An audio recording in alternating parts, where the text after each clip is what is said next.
Le connais-tu? Kanye West. Cet homme a vendu plus de 160 millions de disques, remporté 24 Grammy Awards, et changé légalement son nom pour devenir simplement Ye. Il a aussi vu sa fortune, estimée à 1,8 milliard de dollars en 2021, s'effondrer à 400 millions en quelques semaines à peine. Et pendant 21 ans, personne, pas même lui, n'a su qu'une blessure invisible logée dans son cerveau expliquait peut-être une bonne partie de cette chute. Voici l'histoire de Kanye West. Né en 1977 à Atlanta, élevé à Chicago par sa mère, professeur d'anglais, Kanye grandit dans un environnement aisé et intellectuel. À 10 ans, il vit un an en Chine où sa mère enseigne comme professeur invité, il y devient rapidement bilingue avant d'oublier presque tout le mandarin par la suite. Enfant précoce, il écrit déjà de la poésie à 5 ans. En 2002, un accident de voiture violent lui brise la mâchoire. 2 semaines plus tard, mâchoire encore câblée par des fils métalliques, il retourne en studio et enregistre, malgré la douleur, le titre qui va lancer toute sa carrière, Through the Wire. Les médecins, concentrés sur sa mâchoire fracturée, passent à côté d'un détail crucial. Le choc a aussi endommagé son lobe frontal droit, la région du cerveau qui régule les émotions et le jugement. Ce diagnostic ne sera posé que 21 ans plus tard, en 2023. 21 années durant lesquelles Kanye West va vivre l'un des parcours les plus spectaculaires, et les plus chaotiques, de la musique moderne, sans jamais savoir pourquoi certaines de ses réactions lui échappaient parfois totalement. Son premier album, The College Dropout, sort en 2004 et devient un triomphe critique et commercial immédiat.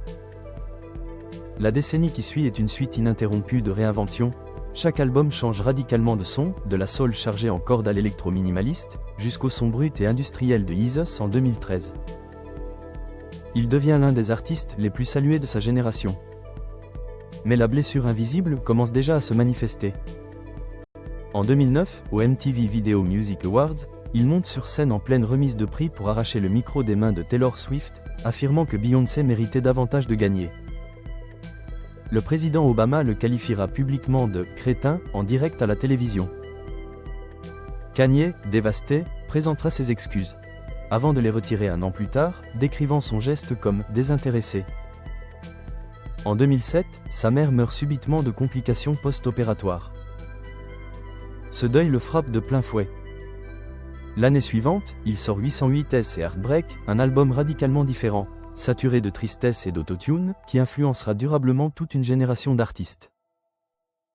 Puis, en 2016, l'homme s'effondre publiquement pour la première fois. En pleine tournée, il interrompt brutalement un concert, enchaîne des propos décousus sur scène, puis annule d'un coup ses 21 dernières dates. Il est hospitalisé en urgence, en proie à des hallucinations et à une paranoïa sévère. La gravité de son état est telle que son assurance couvre l'intégralité des concerts annulés. Il ressort de l'hôpital sans diagnostic officiel, jusqu'en 2018, où son album Ye révèle publiquement qu'il souffre d'un trouble bipolaire. Il reviendra plusieurs fois sur ce diagnostic au fil des années, l'acceptant, puis le rejetant, avant d'y revenir une dernière fois en 2025. En 2021, il fait légalement changer son nom pour Ye, qualifiant Kanye West de son nom d'esclave. C'est à partir de 2022 que la blessure invisible produit ses conséquences les plus dévastatrices. Après une série de déclarations ouvertement antisémites, il perd en quelques semaines l'ensemble de ses partenariats commerciaux majeurs. Adidas met fin à des années de collaboration Yeezy extrêmement lucratives, suivies par Balenciaga, Gap et Universal Music Group. Des proches de longue date confieront plus tard à Rolling Stone qu'il exprimait en privé une fascination pour Adolf Hitler depuis le début des années 2000, un secret, selon eux, soigneusement gardé dans son entourage. Fin 2022, il se déclare publiquement nazi lors d'une interview, avant que son compte sur les réseaux sociaux ne soit suspendu. En 2025, pour la première fois, il relie explicitement ses déclarations à son trouble bipolaire, expliquant qu'en période de crise, il perdrait toute mesure et toute protection de son entourage comme de lui-même.